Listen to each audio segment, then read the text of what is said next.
বুঝতে পারতেছেন সেই দিনের একটা কন্যা সন্তানকে জীবন্ত কবর দিত। আহা, নবীজির দরবারে বসে একজন সাহাবী, তার নাম দাহিয়াতুল কালবি, বসে বসে কান্না করে। আল্লাহর নবী বলেন, দাহিয়া তুমি কাঁদো কেন? দাহিয়া বলে, হুজুর আমি তো কালেমা পড়ছি, কিন্তু জাহিলিয়াতের জমানায় আমি যখন অন্ধকারে নিমজ্জিত ছিলাম, আমি অনেক বড় একটা অপরাধ করেছিলাম, আমি কাঁদি। সেই দিন কি, সেই অপরাধ কি আল্লাহ আমাকে মাফ করছেনি?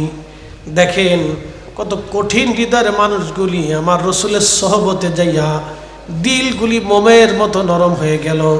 এই জন্য আউলিয়া কেরামের সহবতে আল্লাহ কেন যেতে বলেছে? সহবতের শিক্ষা হলো বড় শিক্ষা। সহবত ছাড়া মানুষ মানুষ হতে পারে না, সহবত ছাড়া মানুষ মানুষ হতে পারে না। দাহিয়াতুল কালবি কেঁদে কেঁদে বলে, হুজুর জাহিলিয়াতের জমানায় আমি অনেক বড় অপরাধ করেছিলাম। বলে, কি অপরাধ করছো তুমি বলো? ইয়া রাসূলুল্লাহ, আমার স্ত্রী গর্ভধারী ছিল, অন্তঃসত্ত্বা ছিল। বিবিকে বললাম, বিবি রে তুমি তো অন্তঃসত্ত্বা হয়েছ, ব্যবসা করার জন্য আমি বহু দূরে চলে যাচ্ছি, আসতে আসতে হয়তো বহুদিন হবে, বহু বছরও পার হয়ে যেতে পারে। বিবি আমার এই অনাগত সন্তান দুনিয়ার ভিতরে তোমার কাছে রেখে গেলাম, যদি ছেলে হয় তাকে জীবিত রাখবা, আর মেয়ে হইলে মেরে ফেলবা, কারণ আমি আমার ঘরে কোনো মেয়ের জন্ম দেখতে চাই, তুমি শেষ করে দিবা, আমি কোনো মেয়ের চেহারা দেখতে চাই না।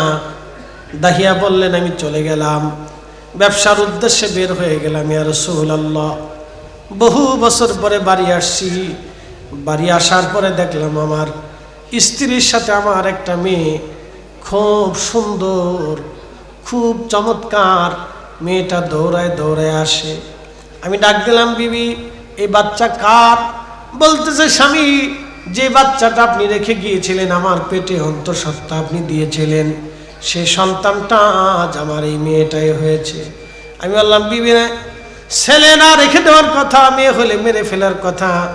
তখন আমার স্ত্রী বললেন, স্বামী আমার ক্ষমা করবেন, আমি তো মা হয়ে নিজের কন্যা সন্তানকে জীবন্ত কবর দিতে পারি নাই। স্বামী আমার এই মেয়েটাকে আপনি ভিক্ষা দিয়ে দেন, আপনি জানে মারবেন না, আমাকে ভিক্ষা দিয়ে দেন। দাহিয়াতুল কালবি বললেন, আমি তখন আর স্ত্রীকে কিছু বললাম না, কিন্তু মনে মনে নিয়ত করে রাখলাম ওকে বাঁচতে দেব না। দাহিয়াতুল কালবি বলতেছে, মনে মনে নিয়ত করলাম ওকে আর বাঁচতে দেব না, আমি ওকে মেরে ফেলে দিব। সময় আর দিন অপেক্ষা করতে লাগলাম, কখন মারবো আমি। ইয়া রাসূলুল্লাহ, একদিন আমার স্ত্রীকে বললাম, বিবি রে তুমি আমার মেয়েটাকে আমার কাছে দাও, আমি তাকে মেলার ভিতর থেকে কাপড় চোপড় খেলনাপাতি কিনে নিয়ে আসি। অনেকদিন আমি আমার মেয়েটাকে নিয়ে ঘুরছি ফিরছি, খাইছি। আমার স্ত্রী আমার উপর বিশ্বাস করে ফেললেন। ইয়া রাসূলুল্লাহ, আমি আমার মেয়েটাকে কোলে করে কাঁধে করে নিয়ে রওনা হলাম। একটা সাথে করে কোদাল নিলাম, মরুভূমির মধ্যে হাঁটা ধরলাম। যেতে যেতে যেতে যেতে গভীর মরুভূমির মধ্যে চলে গেলাম। ডানে বামে সামনে পিছনে আর কোনো মানুষ দেখলাম না। হুজুর আমি গর্ত খনন করতে লাগলাম, আমার ছোট্ট মেয়েটা আমার সাথে গর্ত করতে লাগলো। আমার মেয়েটা মাটি খুঁড়ে মাঝে মধ্যে ডাক দে, আব্বু মাটি কেন খনন করো? আমি বলতে লাগলাম, মেয়েরে কিছু সময় পরে বুঝতে পারবা আমি কেন মাটি খনন করি। ইয়া রাসূলুল্লাহ, আমার জুব্বার সাথে যে ধুলাবালিগুলি এসে এসে লাগতেছিল, আমার ছোট্ট মেয়েটা কচি হাত দিয়ে সেই ধুলাবালিগুলি পরিষ্কার করতেছিল। হুজুর মাটি খনন করার পরে বিশ্রামের জন্য বসলাম। আমার মেয়েটা আমার কোলের মধ্যে, সে আমার দাড়ির মধ্যে ধুলাবালি লাগা, আমার মাথার মধ্যে চুলের মধ্যে যে ধুলাবালি লেগেছিল, তার ছোট্ট হাত দিয়ে ধুলাবালিগুলি পরিষ্কার করে দিতেছিল। ইয়া রাসূলুল্লাহ, আমার তখনও মায়া লাগে নাই, আমার তখনও দয়া হয় নাই। নবীজি আমার তখনও দয়া হয় নাই। হুজুর তখন মেয়েটা ডাক দেব, আব্বু মাটি কেন খনন করো তুমি? তখনও মেয়েটা জানে না কিছু সময় পরে তার করুণ পরিণতি হবে।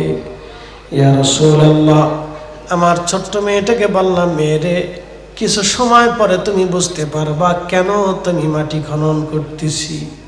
হুজুর কবর খনন করা হয়ে গেল, গর্ত খনন করা হয়ে গেল। গর্ত খনন করা হয়ে যাওয়ার পরে আমি ধাক্কা দিয়ে মেয়েটাকে আমি গর্তের মধ্যে ফেলে দিলাম। তখন মেয়েটা বুঝতে পারছে আমি তাকে মেরে ফেলে দিব। তখন মেয়েটা বারবার কান্না করে আর বলে, আব্বু আমাকে জান ভিক্ষা দিয়ে দাও, বাবা গো তুমি আমাকে মেরো না। করুণ সুরে মেয়েটা কান্না করতেছিল। নবীজি তখন আমি দাহিয়ার অন্তরে দয়া লাগে নাই, মায়া লাগে নাই হুজুর, তখনও দয়া হয় নাই, মায়া হয় নাই, আমার অন্তরে তখনও দয়া লাগে নাই। ইয়া রাসূলুল্লাহ, আমার আল্লাহ কি আমাকে মাফ করবেনি, আমার ক্ষমা হবেনি? এত বড় অপরাধ আমি করেছিলাম ইয়া রাসূলুল্লাহ। দাহিয়া কাঁদে, প্রিয় নবীজির চক্ষু মোবারক দিয়ে পানি পড়তে লাগলো। পানি পড়ে পড়ে দাড়ি মোবারক ভিজে গেল। আল্লাহর নবী বলেন, দাহিয়া তারপরে কি বলো? বলে, ইয়া রাসূলুল্লাহ আমি আমার হাতের কোদাল দিয়ে মাটিগুলি ভরতে লাগলাম, গর্তের ভিতরে ঢেলে ঢেলে দিতে লাগলাম। মেয়েটা করুণ সুরে কান্না করতে লাগলো। হুজুর আমার তখনও মায়া লাগে নাই। হুজুর একেবারে জীবন্ত একটা কন্যা সন্তান, আমার কলিজার টুকরা মেয়েটাকে কবরের ভিতরে আমি জীবন্ত কবর দিয়ে চলে আসলাম। ইয়া রাসূলুল্লাহ আমার তখনও মায়া লাগে নাই। হুজুর এত বড় কঠিন অপরাধ আমার মালিক কি আমাকে মাফ করবেনি? ইয়া রাসূলুল্লাহ অন্ধকার জীবনে আমি এত বড় অন্যায় করেছিলাম, নবীজি ক্ষমা হবেনি ইয়া রাসূলুল্লাহ। আল্লাহর নবী কাঁদতে লাগলেন, আল্লাহর নবী কেঁদে ফেললেন।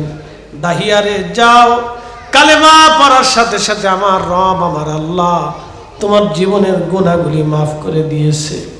তুমি আগে যত গুনাহ করেছো, যত ভুল করেছো, যত অন্যায় করেছো, সমস্ত অন্যায়গুলি আল্লাহ তোমাকে মাফ করে দিয়েছে। নবী ঘোষণা দিয়ে দিলেন, আমার উম্মতেরা যদি তোমাদের ঘরে কোনো কন্যা সন্তান আল্লাহ দেয় তাহলে বুঝবা আল্লাহ তোমার জন্য রহমত পাঠিয়েছে। যদি বুঝতে চেষ্টা না বুঝেন তাহলে মনে রাখবেন, মা যেমন সন্তানের প্রতি দয়াবান, প্রত্যেকটা কন্যা সন্তান একদিন মা হবে। সন্তানের জন্য মা যেমন দয়াশীল, তাহলে বুঝবেন ওই মেয়েটাও দয়াশীল। আমার রব আমার আল্লাহ বলেছেন, আমার রসুল বলেছেন, কন্যা সন্তান আসা মানে খোদার রহমত আসা। এ হাজিরিন, কন্যা সন্তান জীবন্ত কবর দেওয়া আরবে বন্ধ হয়ে গেল নবীর কারণে। একসাথে বলবেন আল্লাহু আকবার। আল্লাহ রসুলের কারণে কন্যা সন্তান জীবন্ত কবর দেওয়া বন্ধ হয়ে গেল। গোত্রে গোত্রে মারামারি বন্ধ হয়ে গেল। সুবহানাল্লাহ বলবেন না? গোত্রে গোত্রে মারামারি বন্ধ হয়ে গেল। ১৬ লক্ষ সাহাবী নবীজির সাথী এসে কালেমা পড়ে পড়ে দিন গ্রহণ করে করে আহা আত্মভোলা মানুষগুলি পথের সন্ধান পেয়ে গেল। নবীজির দরবারে এমন কিছু সাহাবী আসলো যারা অনেক বড় বড় দাগী আসামি, তারা এসে এসে কালেমা পড়তে লাগলো। কালেমা শুধু পড়ে নাই, তারা কালেমা পড়ে শ্রেষ্ঠ মানুষ হয়ে গেল। তাদের শ্রেষ্ঠত্ব দেখে, বুজুর্গি দেখে আমার রব আমার আল্লাহ ঘোষণা দিয়ে দিলেন, রাদিয়াল্লাহু আনহুম ওয়া রাদু আন। আমি আল্লাহ তাদের উপরে খুশি, তারা আমি আল্লাহর উপরে খুশি। শুধু এইখানে শেষ না, আমার আল্লাহ বলেন, যালিকা লিমান খাশিয়া রাব্বা। এই জন্য আমি আল্লাহ তাদের উপরে খুশি, তারা আমি আল্লাহকে ভয় করত। কারা? তারা সাহাবীরা। কারা? তারা সাহাবীরা। নবীর দরবারে একজন সাহাবী আসলেন, তার নাম আবু যর গিফারি। গিফারি বংশের সন্তান ছিলেন তিনি।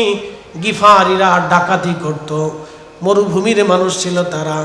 তারা ডাকাতি করে সংসার চালাইতো, খুন খারাপি করত। বণিক দলেরা ব্যবসার মাল সামানা নিয়ে যাইতো, তারা ওই ডাকাতি করে রাহাজানি করে খুন করে নিয়ে চলে আসতো। মানুষ ধরে নিয়ে এসে বাজারে মানুষ বিক্রি করত। নারীদেরকে ধরে এনে তারা নিজেদের দাসী বানায় রাখতো। বছরের পর বছর ধরে ধরে তাদেরকে ধর্ষণ করত।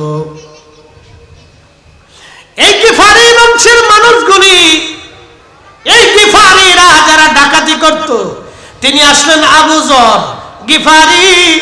রাসূলের দরবারে এসে কালেমা পড়লেন। শুধু কালেমা পড়েন নাই, কালেমা পড়ার পরে ডাকাতি, এই বংশের মানুষ ডাকাতি ছেড়ে দিল, খুন খারাপি ছেড়ে দিল, সারিয়া দিয়া এত ভালো হয়ে গেল। আবু যর গিফারি এত ভালো হলো, ক্ষুধার ভয় অন্তরের ভিতরে এত পরিমাণে আনলেন তিনি। আল্লাহু আকবার। নবী বললেন, আমার উম্মতেরা, কিয়ামতের ময়দানে দুনিয়ার যত জাহিদ ব্যক্তিরা, দুনিয়া বিরাগী দুনিয়ার কিছু মানুষ থাকবে, যারা দুনিয়াকে লাথি মারবে, আল্লাহকে কবুল করবে। এটাকে বলা হয় মুজাহাদা। এই মুজাহাদার ওলি সবাই হয় না। এই মুজাহাদা যারা দুনিয়া বিরাগী হইয়া আল্লাহকে খুশি করার জন্য দিনহীন হয়ে রাস্তায় বের হয়ে যায়, এদেরকে বলা হয় জাহিদ। মুজাহাদা। এই জাহিদদের মধ্যে ছিলেন আবু বকর, ওমর, উসমান, আলী, এরকম আশারায়ে মুবাশশিরাস সাহাবী, হযরত সালমান ফারসি রাদিয়াল্লাহু তাআলা আনহু, হযরত আবু যর গিফারি। নবী বললেন, আমার উম্মতের ভিতরে কিয়ামত পর্যন্ত কিছু জাহিদ ব্যক্তি থাকবে, যারা আল্লাহকে খুশি করার জন্য দুনিয়ার সমস্ত কিছু, সবকিছুকে জলাঞ্জলি দিয়ে আমি আল্লাহকে, আমার আল্লাহকে খুশি করবে।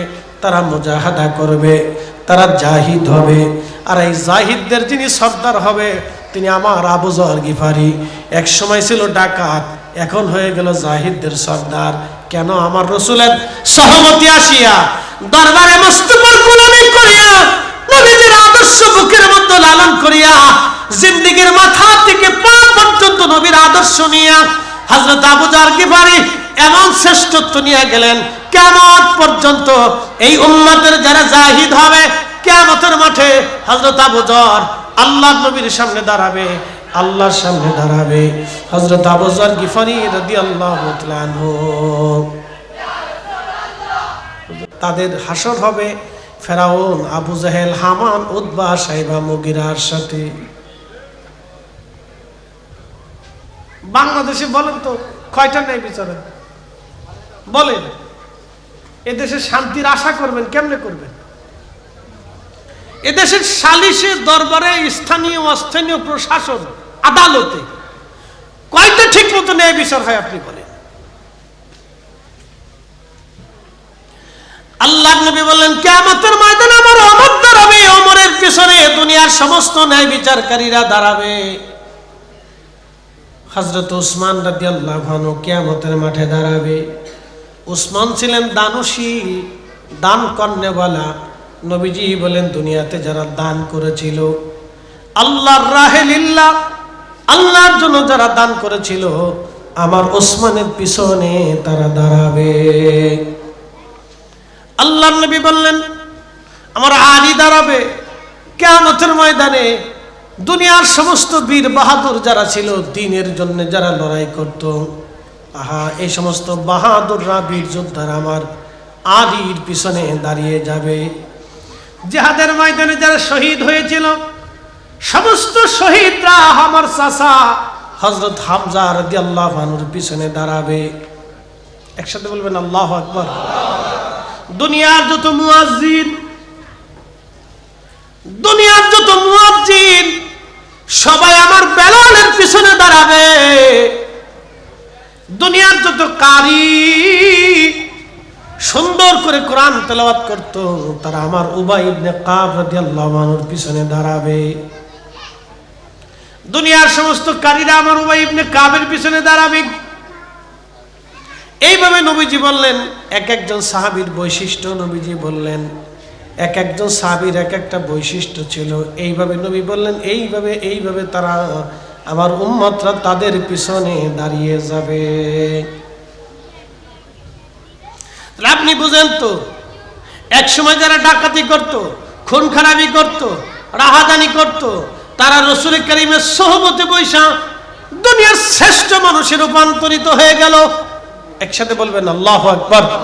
না, আরো জোরে জোরে জোরে জোরে। আমি আপনাকে আরেকটু বোঝাই, পারিবারিক শিক্ষা নিয়ে বোঝাই। আমাদের দেশের পারিবারিক শিক্ষাটা বড় দুর্বল হয়ে গেছে।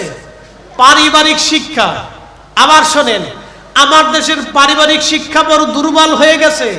আমাদের দেশের পারিবারিক শিক্ষা এক প্রকারের ভেঙে গেছে। পারিবারিক একটা শিক্ষা আছে, বলে হুজুর পারিবারিক শিক্ষা কি? আমি আপনাদেরকে বোঝাই। মক্কার ছেলেরা আমার নবীকে পাথর মারলো, তায়েফের ছেলেরা আমার রসুলকে পাথর মারলো, শুধু পাথর মারে নাই, পাথর মেরে মেরে রক্তাক্ত করে দিল। আল্লাহর নবীকে পাথর মারলেন তায়েফের যুবকরা, পাথর মারতে মারতে রক্তাক্ত করে দিলেন। আহা, নবীজি বসে পড়লেন, দাঁড়াইতে পারতেছিলেন না। হযরত যায়েদ রাদিয়াল্লাহু আনহু নবীজিকে কাঁধে করে নিয়ে রওনা করলেন। ওরা আবার পাথর মারা শুরু করলো। পাথরের আঘাতে আঘাতে প্রিয় নবীজি তায়েফের জর্জরিত হয়ে গেলেন। পাথর কারা মারলো, যুবকদেরকে তারা লেলিয়ে দিল। এই যুবকরা নবীজিকে পাথর মেরেছিল। মক্কার যুবকরা নবীকে কষ্ট দিল, মক্কার মানুষেরা নবীকে কষ্ট দিল। কিন্তু আপনি যদি দেখেন মদিনাতুল মুনাওয়ারাতে নবীজি যখন গেলেন, আহা, হিজরত করে রওনা করলেন। হযরত আবু বকর, হযরত রাসূল করিম সাল্লাল্লাহু আলাইহি ওয়াসাল্লাম দুইজনে হাঁটতে হাঁটতে মদিনাতুল মুনাওয়ারা গেলেন। মদিনা যাওয়ার পরে মদিনায় নবী আসবে এই কথা শুনিয়া মদিনার হাজার হাজার মানুষ মদিনার উপকণ্ঠে মক্কা থেকে মদিনার রাস্তার পাশে তারা দাঁড়িয়ে থাকে। প্রত্যেক দিন তারা দাঁড়িয়ে থাকে, নবী কবে আসবে, অপেক্ষায় আছে নবী কবে আসবে। মদিনার ছোট ছোট বাচ্চারা অপেক্ষায় আছে, রসুল কবে আসবে, নবী কবে আসবে। মদিনার ছোট ছোট বাচ্চারা দাঁড়ানো, রসুল কবে আসবে। একদিন দেখা গেল একজন উটের পিঠে আর একজন উটের রসে ধরে হেঁটে হেঁটে আসতেছে। ঘোষণা আসলো, নবী এসেছে, নবী মদিনাতে আসতেছে। মদিনার ছোট ছোট বাচ্চারা, আপনি একটু চিন্তা করেন, আমাদের মতো এত বিদ্যালয় ছিল না, আমাদের মতো এত লেখাপড়া ছিল না, আমাদের এত বড় মিডিয়া ছিল না, এত কিছু ছিল না। 1450 বছর আগের মদিনার বাচ্চারা খেজুর গাছের ডাল হাতে নিয়ে তারা আল্লাহ রসুলের অপেক্ষায় দাঁড়ানো আছে। নবীজিকে দেখার সাথে সাথে মদিনার বাচ্চারা বের হয়ে গেল। বের হইয়া রাস্তায় রাস্তায় তারা আনন্দ করতে লাগলো, আল্লাহর নবীজির দিকে দৌড়ায় যেতে লাগলো আর বলতে লাগলো, তলাআল বাদরু আলাইনা মিন সানিয়াতিল ওয়াদা ওয়াজাবাশ শুকরু আলাইনা মাদা দিল্লাহি দা। এটার নাম পারিবারিক শিক্ষা। শুনে যাবেন, মদিনার সেই দিন কোনো বিদ্যালয় নাই যে টিচাররা শিখিয়ে দিয়েছে নবী আসবে আর তোমরা রিসিভ করবা। তাহলে মদিনার বাচ্চাদেরকে কে শিখাইলো? নিশ্চয়ই মদিনার মায়েরা শিখাই দিল।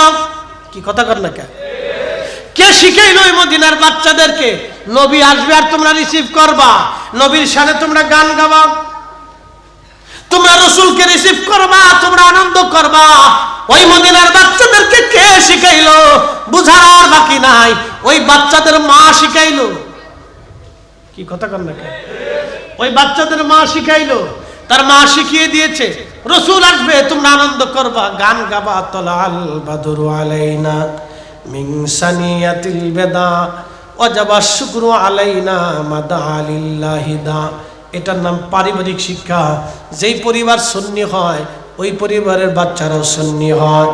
যেই মা আশিক রসুল হয় ও তার বাচ্চাটাও আশিক রসুল হয়। যে মা ভদ্র হয় তার বাচ্চাটাও বাবা ভদ্র হয়। কথা কন না কেন, ঠিক কিনা? পারিবারিক শিক্ষা, পারিবারিক শিক্ষা, এই পারিবারিক শিক্ষা আমাদের ভেঙে যাচ্ছে। বলে হুজুর প্রমাণ কি? কয়েকদিন আগে আমরা শুনেছি ভোলাতে একজন মুহাদ্দিস, তাকে দুর্বৃত্তরা হত্যা করেছে। কিন্তু ঘটনা আপনারা জানেন না, কোন দুর্বৃত্ত তাকে হত্যা করে নাই, তার নিজের কলিজার টুকরা ছেলে তাকে হত্যা করেছে। তো বয়স বেশি না, 8-9 পড়ে। বলে কারণ কি? পুলিশে খতিয়ে দেখলো অন্য কোনো কারণ না, ছেলেটা মোবাইলে আসক্ত ছিল। শোনা যাবেন, বাচ্চাদেরকে মোবাইল দিবেন না, ওর হাতে ফুটবল দিয়ে দেন, ওর হাতে ক্রিকেট দিয়ে দেন, র্যাকেট দিয়ে দেন, খেলা দিয়ে দেন, দৌড়াদৌড়ি শিখুক, খেলাধুলা করুক। মোবাইল বাচ্চার হাতে দিবেন না, ছেলে মেয়ের হাতে মোবাইল দিবেন না। ওরা পরিণত বয়স না হওয়া পর্যন্ত মোবাইল দিবেন না, যদি দেন তাহলে শেষ। হ্যাঁ, এই আজকের রিপোর্ট, আজকের খবর। এগুলি আমাদেরকে ভাবিয়ে তুলতেছে। একজন মুহাদ্দিস তার ছেলেকে শাসন করেছিলেন, মোবাইল আসক্ত ছিল। এই ছেলে কিভাবে মানুষ মারবে সেটা সে গেম থেকে শিখছে, মোবাইলের থেকে গেম। তারপরে যে আপনার কি বলে সিনেমা আছে না, এই সিনেমার থেকেও শিখছে কিভাবে মানুষ খুন করতে হয়। তারপরে সে বাজার থেকে ছুরি কিনে এনে বাবাকে উপর্যুপরি ছুরি মেরে নিজের বাবাকে, বাবাটা মাদ্রাসার মুহাদ্দিস, এটা সাইটেখানি কথা রাখতো, ওই ভোলা কামিল মাদ্রাসার মুহাদ্দিস, তার ছেলে বাবাকে হত্যা করছে, কিন্তু শাসন করছে, মোবাইল টিপছে, মোবাইল দেখে বারবার গেম খেলে, মোবাইল দেখে, এই জন্য বাবা শাসন করছে। বাবা তো শাসন করতেই পারে, কিন্তু এই আসক্তি আসার আগে, এই সর্বনাশ ডেকে আসার আগে ওর হাত থেকে মোবাইল সরাইতে হবে। শুধু বাংলাদেশ না, পৃথিবীর প্রত্যেকটা দেশ মোবাইলে আসক্ত। আমি কয়েকদিন আগে মালয়েশিয়া গেছি, আমি ভাবছি শুধু বাংলাদেশে মানে আসক্তি, আমি না, মালয়েশিয়ার মানুষ ট্রেনে বসে, বাসে বসে, হাঁটতে হাঁটতে মোবাইল টিপতেছে। এটা এক ধরনের আসক্তি। এই বাচ্চাদের হাতে আসক্তি দেবেন না, মোবাইল বন্ধ করে দেন। অনেক বড় ক্ষতির কারণ আপনি নিজেও কল্পনা করতে পারবেন না, একবারে নেশার চাইতে মারাত্মক। এটা এক ধরনের নতুন নেশা এসে গেছে, মোবাইল আসক্তি। সামাজিক অবক্ষয় কঠিনভাবে আমাদেরকে ধেয়ে আসতেছে। আমাদের দেশের ডিভোর্সের সংখ্যা বেড়ে গেছে, পরকীয়ার সংখ্যা বেড়ে গেছে, প্রচুর পরিমাণে ডিভোর্স। বাংলাদেশের যত আদালত যাবেন শুধু ডিভোর্স আর ডিভোর্স। যা দেখবেন পুলিশে আদালতে মামলার শেষ নাই, শত শত মামলা, ডিভোর্সের মামলা, শুধু ডিভোর্স বাড়তেছে। বলে কারণ কি? মোবাইল। মোবাইল এত পরিমাণে হয়েছে কল্পনার। এই জন্য যুব শ্রেণীদেরকে আমাদের এখনই সচেতন হতে হবে। কিভাবে? রাহমাতুল লিল আলামিনের আদর্শে আমাদেরকে রঙিন হতে হবে। তিনি যেইভাবে রাস্তা দেখিয়েছেন আমাদেরকে সেই রাস্তায় পরিচালিত হতে হবে। এর বাহিরে আপনি সুখ, শান্তি কোটি কোটি টাকা দিয়ে কিনে পাবেন না। কিছুদিন আগে কানাডার যিনি প্রধানমন্ত্রী 22 বছর পরে তার বিয়ের বিচ্ছেদ হয়েছে। আপনি ভাববেন একটা সংসার 22 বছর পরে বিচ্ছেদ হয়, তো কানাডার প্রধানমন্ত্রী, ক্ষমতার অভাব নাই, টাকার অভাব নাই, সম্পদের অভাব নাই, শিক্ষার অভাব নাই, কোনো কিছুর অভাব নাই, ভেঙে যাচ্ছে। ইউরোপে, আমেরিকাতে অর্থ আছে, বৃত্ত আছে, কিছু কাজ ভালো আছে, আবার কিছু কাজ খুব মারাত্মক। তাদের দেশে বিয়ের বিচ্ছেদ বেশি, ডিভোর্সের সংখ্যা বেশি, প্রচুর পরিমাণে তাদের দেশের বিয়ে বিচ্ছেদ, ডিভোর্স বাড়ে। স্বামী স্ত্রীর মধ্যে কোনো মিল নাই, তাল নাই, অধিক পরিমাণে অসন্তুষ্টি। মানে কারণ কি? এই আধুনিকতা। রাহমাতুল নবীর চাইতে আধুনিকতা পৃথিবীতে কেউ দেয় নাই। যখন মানুষ ছিল নৃশংস তখন তিনি মানুষকে মানবতা শিখিয়েছেন। যখন মানুষ ছিল পথহারা তখন তিনি রাস্তা বাতলিয়ে দিয়েছেন। যখন মানুষ প্রকাশ্যে খুন করত তখন তিনি সেই মানুষকে ডেকে এনে ডাকাত অলি হয়ে গেছে।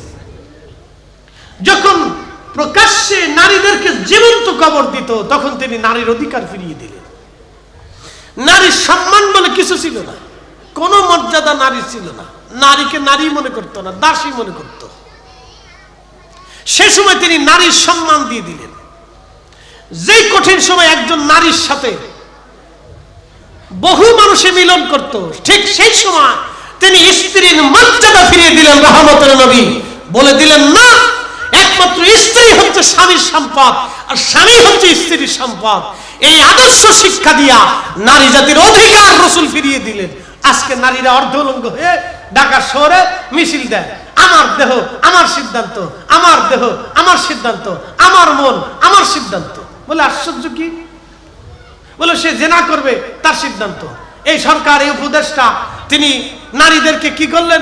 পতিতাদেরকে তিনি শ্রমজীবী বানাই দিলেন। বলে তাদেরও শ্রমিক, তারাও শ্রমিক। তার মানে আগামী ভবিষ্যতে আমাদের মেয়েরা যদি কলগাল হয়, যদি জেনা করে, যদি আমার মেয়েরা পতিতা বৃত্তি করে, তা আপনি কিছু বলতে পারবেন না। বলে কাজ কি? সে শ্রমিকের কাজ করতেছে।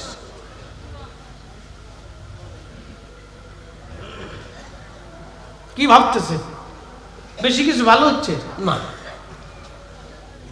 এইভাবে যদি চলতে থাকে সমাজ ভেঙে যাবে, পরিবার ভেঙে যাবে, রাষ্ট্র ভেঙে যাবে, সমাজ নষ্ট হয়ে যাবে, রাষ্ট্র নষ্ট হয়ে যাবে, পরিবার নষ্ট হয়ে যাবে, বিচ্ছিন্ন হবে। আমাদের দেশে প্রায় 5 লক্ষের উপরে আছে পথ শিশু। পথ শিশু বুঝেননি? যাদের কারো বাবা নাই, কারো মা নাই, কে জন্ম দিছে তাও জানে না। 5 লক্ষের উপরে সারা বাংলাদেশে আছে পথ শিশু। কে জন্ম দিছে ও নিজেও জানে না যে আমাকে কে জন্ম দিছে। ইসি, আপনি ভাবতে পারেন যে আগামী দিনগুলি এইভাবে চললে কি হবে? সে নিজেও জানে না আমাকে কে জন্ম দিছে, আবার জন্ম দিয়ে চলে গেছে, মাও চলে গেছে, বাবাও চলে গেছে, আবার বাবা নাই মা আছে কোন রকম।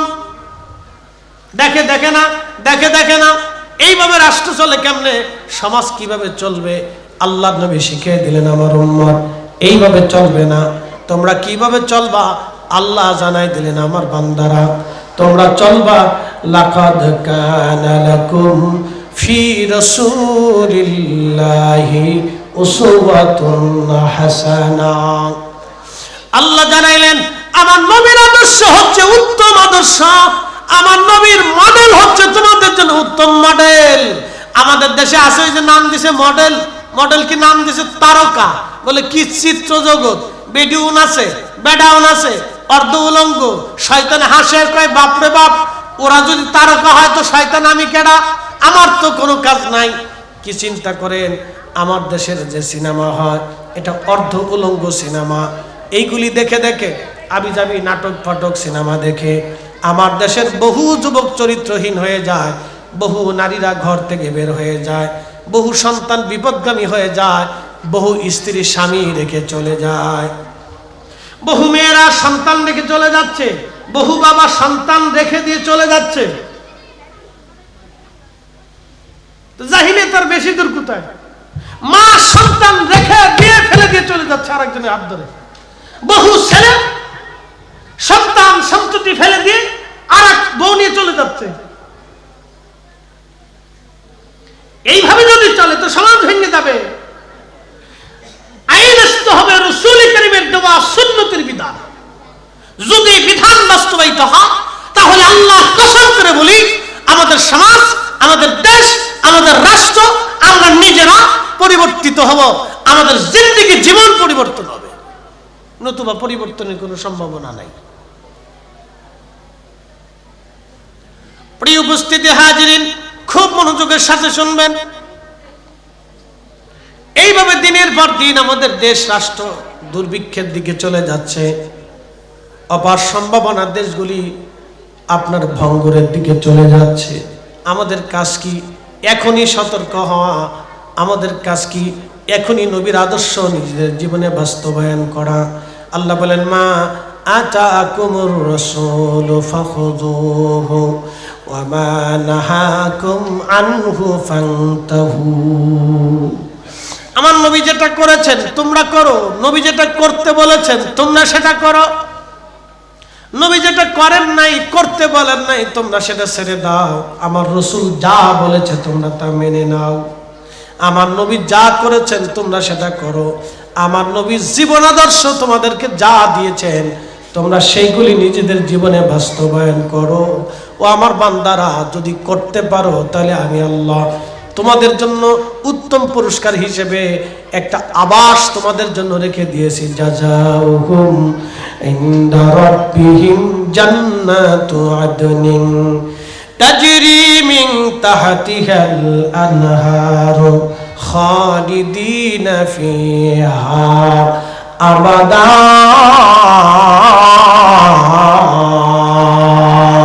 একবার জোরে বলা যাবে কি মারহাবা।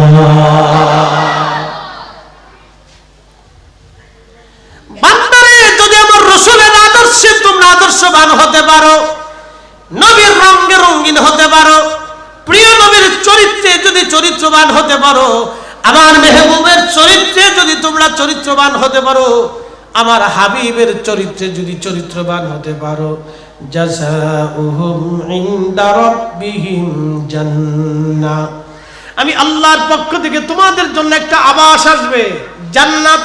দুনিয়ার যে আবাস আপনি দেখতেছেন, এই দুনিয়ার আবাসের পরে আপনার আরেকটা আবাস আসবে। এই দুনিয়াতে আপনি বসবাস করেন, আল্লাহ আপনাকে আরেকটা স্থানে বসবাস করাবেন, সেই জায়গার নাম হলো জান্নাত।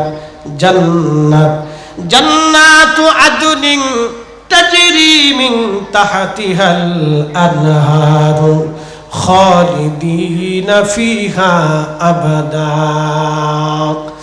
আল্লাহ বললেন সেই জান্নাতের নিচ দিয়ে নহর প্রবাহিত হবে, মধুর নহর, দুধের নহর, শরবতের নহর, পানির নহর, স্বচ্ছ পানি হবে, যা চোখ কোনোদিন দেখে নাই, হৃদয় কখনো কল্পনাও করে নাই।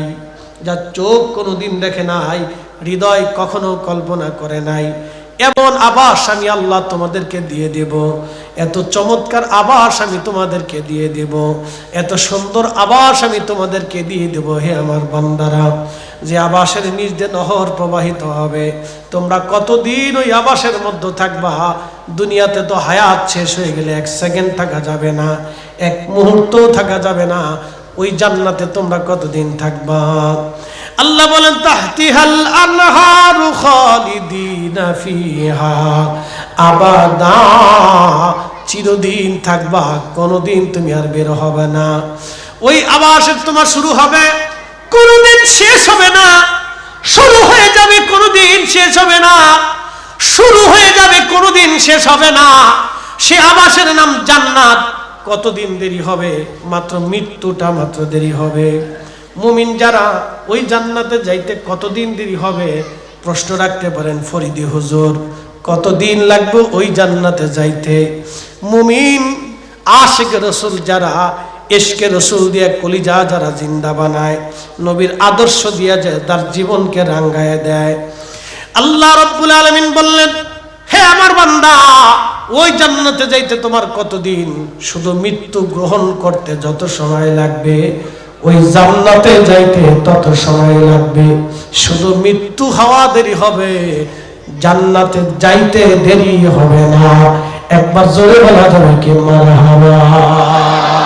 সালাতুন ইয়া রাসূলুল্লাহ আলাইকুম, সালামুন ইয়া হাবিবাল্লাহ, আহা সালাতুন ইয়া রাসূলুল্লাহ আলাইকুম, সালামুন ইয়া হাবিবাল্লাহ।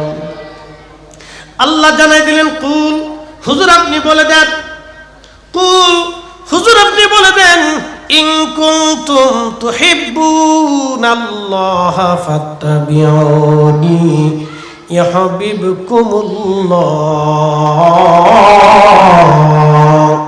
ওয়া ইয়াগফির লাকুম যুনুবাকুম, আল্লাহু গফুরুর রহিম।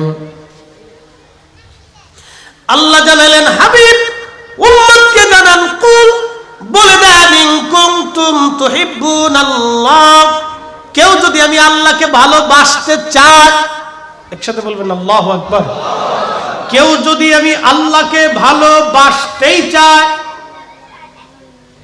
ফাত্তাবিউনি, ফাত্তাবিউনি, ফাত্তাবিউনি, তার পোশাক, তার জিন্দেগি, তার খাওয়া দাওয়া, তার ব্যবসা বাণিজ্য, উঠা বসা, সমাজ সমাজ, দুনিয়াদারি, জিন্দেগি, হায়াত মউত, বিয়ে শাদী, বাচ্চা কাচ্চা, তার জীবনে, জানে, মালে, দৌলতে, ইজ্জতে, চলাফেরাতে, চাহানিতে, তার জিন্দেগির শুরু থেকে মৃত্যু পর্যন্ত যেন সে আপনি নবীকে সব দিয়ে দেয়, আপনার ইত্তেবা দিয়ে যেন তার জিন্দেগির সব কিছু রাঙিয়ে দেয়, আপনি নবীর ভালোবাসা দিয়ে তার কলিজা যেন ভরিয়া দেয়।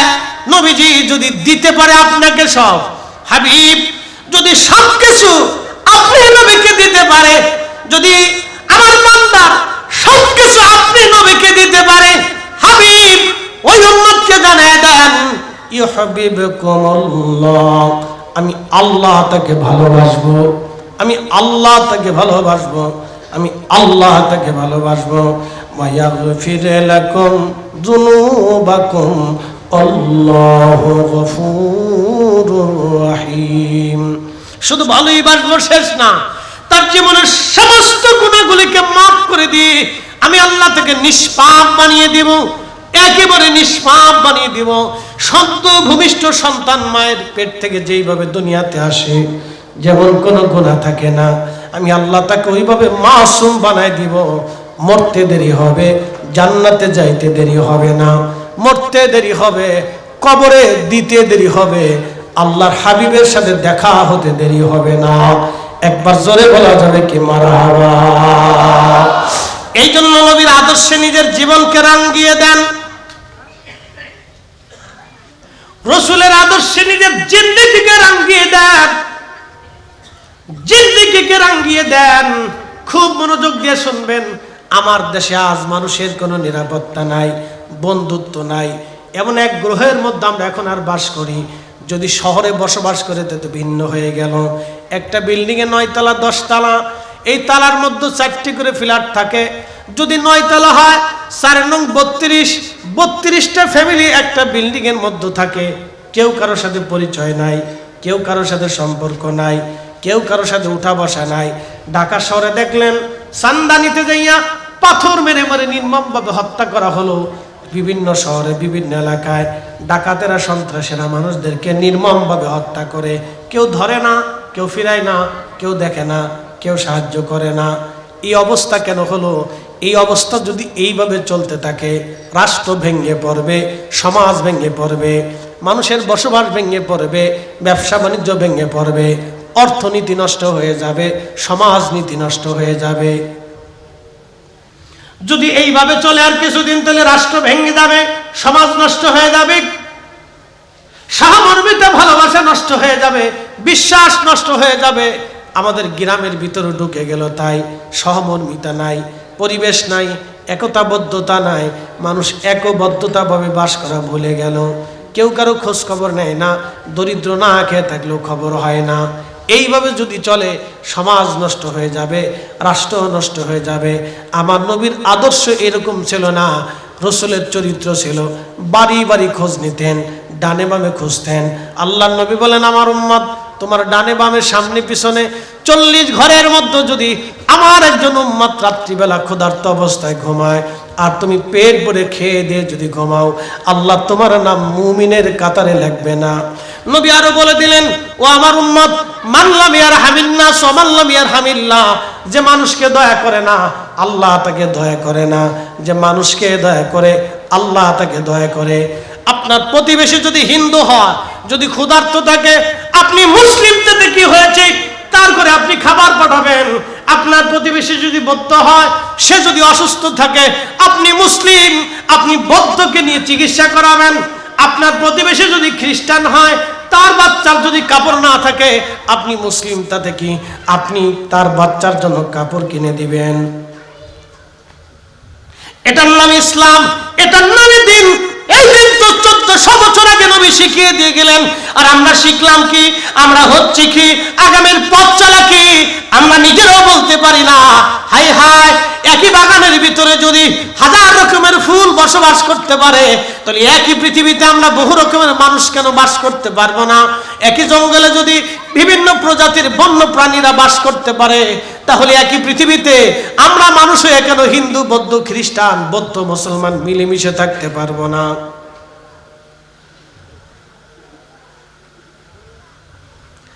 নবীজি শিখাইলেন কি? আল্লাহ নবী বলে দিলেন, আমার উম্মত তোমরা শোনো, আমার উম্মত তোমরা শোনো। সেই তো প্রকৃত মুসলমান। আল মুসলিমু মান সালিমাল মুসলিমুনা মিন লিসানিহি ওয়া ইয়াদিহি। সেই তো অরিজিনাল মুসলমান, যার জবান থেকে হাত থেকে আরেক মুসলমান নিরাপদ। কি কথা কন না কেন, ঠিক কিনা? সেই তো অরিজিনাল মুসলমান, যার জবান থেকে হাত থেকে আরেক মুসলমান নিরাপদ। কই আমরা নিরাপত্তা দিলাম? নিজেরাও নিরাপত্তাহীন, আর একজনকে নিরাপত্তাহীন রাখলাম। আমার জবান থেকে কি করে নিরাপত্তা হইল? আমি গীবত করি, আমি শাকায়াত করি, অন্যের দুর্নাম করে ভেজাল বাড়াই, গ্রামে গ্রামে ভেজাল, রাজনীতিতে ভেজাল, সমাজনীতিতে ভেজাল, ব্যবসা বাণিজ্যে ভেজাল।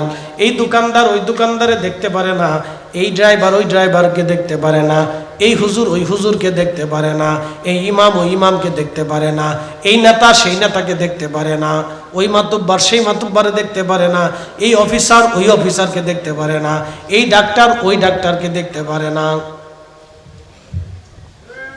কি কথা কন না কেন? এইভাবে চললে আগামী দিন আমাদের জন্য অন্ধকার হবে, অন্ধকার। এজন্য আল্লাহ বললেন, হাবিব উম্মতকে জানান, আপনার আদর্শ যদি নিতে পারে তাহলে শান্তি আর শান্তি।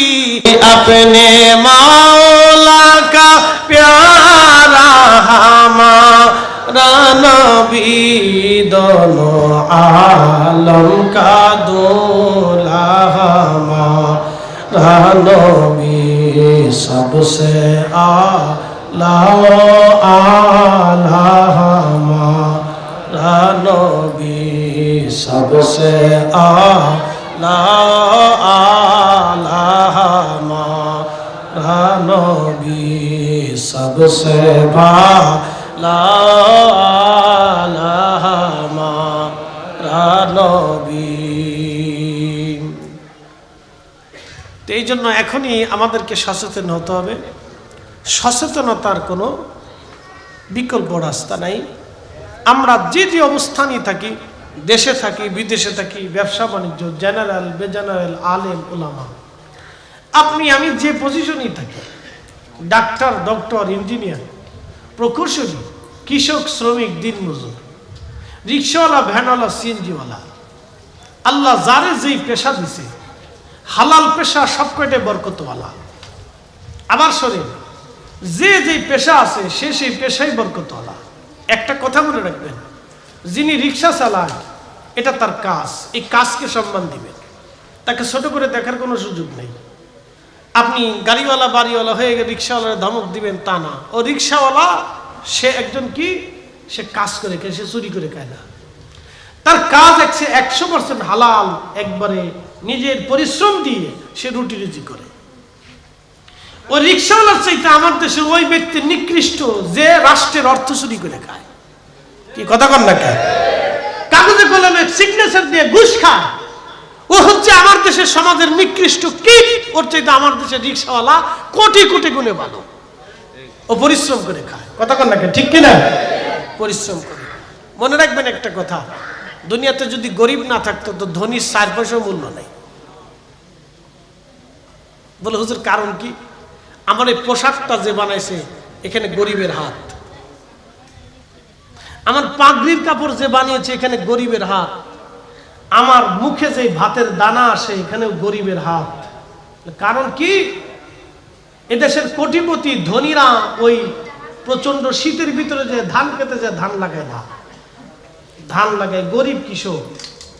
ধান মারাই করে গরিব কৃষক, ধান বুনায় গরিব কৃষক, ধান চাষ করে গরিব কৃষক, ধানের খেতে কাজ করে গরিব কৃষক, তাঁতির কাজ করে গরিব কৃষক, রিক্সা চালায় গরিব লোক, দিন মজুরি করে গরিব লোক, আমার দেশের শ্রমিক গরিব লোক, বিল্ডিং গাছে গরিব লোক, আপনার যা কিছু দেখেন সব গরিব লোক, রং করে গরিব লোক।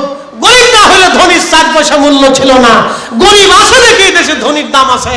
কোন ধনী যদি গরিবকে হিংসা করে, কোন ধনী যদি গরিবকে ছোট মনে করে, আমি মনে করি ওই ধনী হচ্ছে ছোট লোকের বাচ্চা, ছোট লোক। কথা বলে ঠিক না? গরিব দিয়ে ধনী। আল্লাহ আমাদেরকে বুঝার তৌফিক দিন। আমাদের দেশে যে কত অসুস্থ মন মানসিকতার মানুষ আছে তার কোনো শেষ নাই। ঢাকা শহরে যায় দেখবেন মাঝে মধ্যে খবর আসে, এই আমার দেশের মহিলারা ঢাকা শহরের কোনো বেডির যদি একটা বাড়ি থাকে তো বেডি লাকসা, বাপ রে বাপ, তার আচার আচরণ দেখে মনে হবে যে উনি দেশের প্রধানমন্ত্রী। তার বাড়ি যদি কোনো কাজের মেয়ে থাকে তাহলে তার যন্ত্রণা দিতে দিতে ওর জান শেষ করে ফেলায়। মাঝে মধ্যে খোঁজ খবরে আসে, মেয়েদেরকে মারে পিটে বহু ধরনের অত্যাচার করে। এগুলি মানে ভাষায় প্রকাশ করার মতো না, এগুলি ভাষায় প্রকাশ করার মতো না। আমার দেশে কি কি বিচার চালিয়ে যাচ্ছে আপনি বলেন তো? একটা কাজের মেয়ে ধনী ব্যক্তি বছরের পর বছর তারে মারে ধরে পিটায়, ও মেয়েটা কোথাও সে আবেদন করতে পারে না। এদেশে কি বলবো, বলে তো কোনো লাভ নাই। থানায় পুলিশের কাছে মামলা দিলে কোন গরিব লোকের ভ্যালু আছে পয়সা ছাড়া? আপনি কি ওয়াজ করবেন এদেশে? কারে ওয়াজ শোনাবেন আপনি? কি ওয়াজ করবেন আর কারে ওয়াজ শোনাবেন বলেন? ওয়াজ যাদের শোনার দরকার তারা ওয়াজ শোনে না। কি কথা কন না কেন? ওয়াজ যাদের শোনা দরকার তারা ওয়াজ শোনে না। ওয়াজ ওনাদের শোনার দরকার। যারা রাষ্ট্র চালায় তাদের ওয়াজ শোনার দরকার। যারা সমাজ চালায়, দেশ চালায়, তাদের ওয়াজ শোনার দরকার।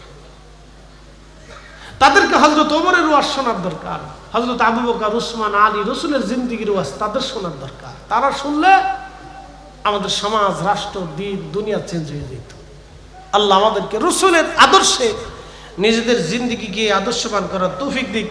এখন থেকে আমরা আমাদের সন্তানদেরকে ছোটকাল থেকেই ন্যায় নীতির উপরে, রাসূলের আদর্শের উপরে আমরা তাদেরকে শিক্ষা দেবো। স্কুলে পড়ুক, অসুবিধা নেই।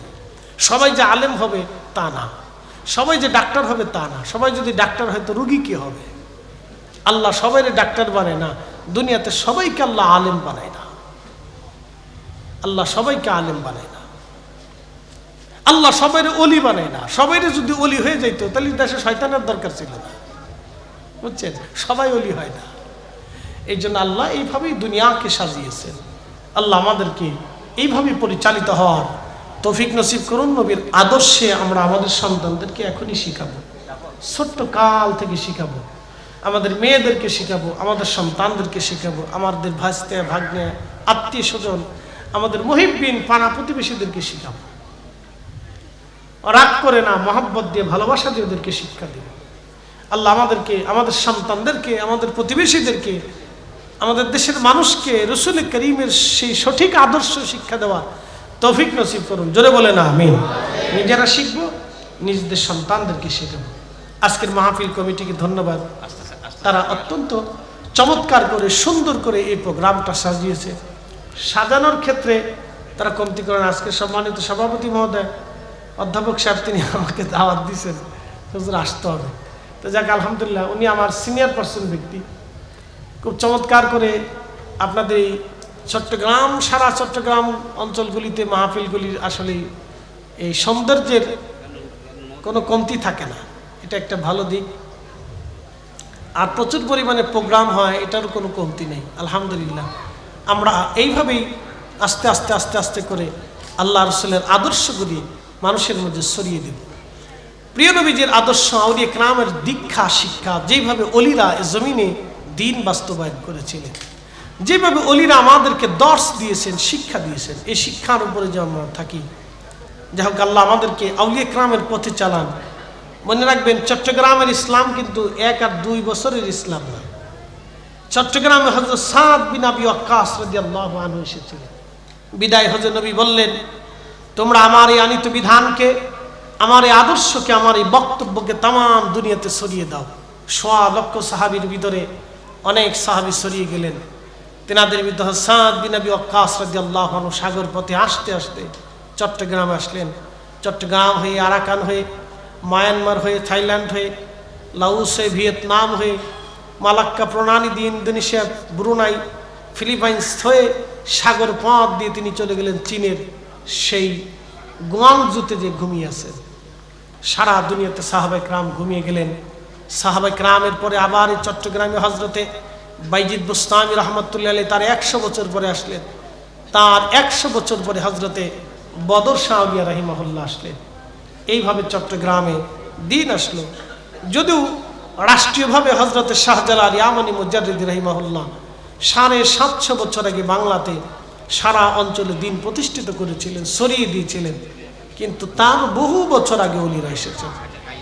1200-1300 বছর আগে এসেছেন। শাহজালাল ইয়ামানি মুজাদ্দিদ আসার 500 বছর আগে, 600 বছর আগে ওলিরা এই দেশে